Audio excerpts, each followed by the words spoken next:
Shalom à tous et à toutes. Le sujet qu'on va traiter ensemble, qui est le Mashiach? Qui est le Messie? Alors d'abord, nous dit le Rambam, il commence en disant que le Mashiach, son travail essentiel, alors c'est deux choses. Il dit Boné Bet Hamikdash. D'abord, c'est lui qui va construire le troisième Bet Hamikdash. D'après l'avis qui dit que il va descendre du ciel, en tout cas, c'est lui qui va provoquer sa venue en faisant faire tchouva à tout le peuple d'Israël. Mais Kabes Nidre Amo Israël. Et c'est lui qui doit réunir tous les juifs en Eretz Israël. Il y a des juifs partout en France, aux États-Unis, dans le monde entier. Eh bien, le Mashiach, il va finalement rassembler, il va rassembler tous les juifs finalement en Eretz Israël.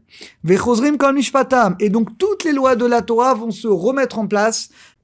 B'Mashiach Rishon. Alors, il dit, le premier Mashiach, c'est qui? C'est David. C'est pas pour rien, on va voir que le Mashiach doit descendre de David Améler, du roi David. Le premier Messie, c'est David. Shoshat Israël, parce qu'il a sauvé, effectivement, il a sauvé les Israël de ses ennemis. N'oubliez pas, c'est lui qui va permettre, à Shlomo, c'est lui qui va préparer la construction du premier temple. D'ailleurs, on appelle le premier temple de David, bien que c'est son fils Salomon qui l'a construit, mais c'est grâce à David, donc il est à l'origine. Donc la conquête, il a agrandi le territoire d'Israël, il a ramené beaucoup les Juifs à la Torah, à la Tchouva, et effectivement, il va préparer la construction du temple. Au Mashiach, donc le premier Messie, c'est David. Et le dernier Messie, Shomel mi Banav, donc d'abord ce sera un descendant de David, et donc il nous sauvera également à la fin des temps de nos ennemis. Alors qui est le Mashiach? Et là regardez, le Rambam, il va être clair. Regardez ce qu'il dit. Imiamon Meler, d'abord ça doit être un roi, mi Bet David, d'abord ça doit être un roi qui descend de la tribu de David.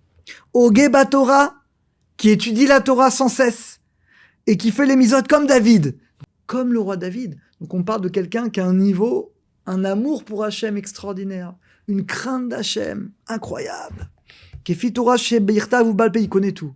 Il connaît la Torah écrite, la Torah au Balpé. Donc là déjà, vous voyez qu'on a beaucoup réduit. Donc c'est vraiment une poignée de personnes dans chaque génération qui ont peut-être ce potentiel.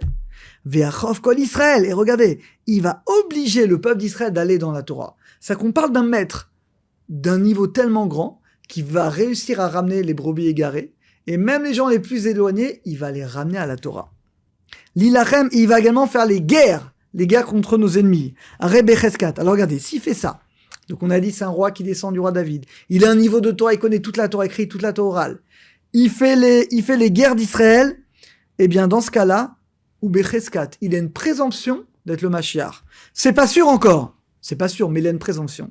Et il dit le Rambam, si il réussit à ramener les Juifs en Israël et à construire le temple, alors là, c'est plus une présomption, c'est sûr qu'il est le Mashiach. Donc là, vous voyez les amis, ce qui est extraordinaire avec le Rambam, c'est clair. Il n'y a pas de baratin, c'est clair les amis, c'est clair.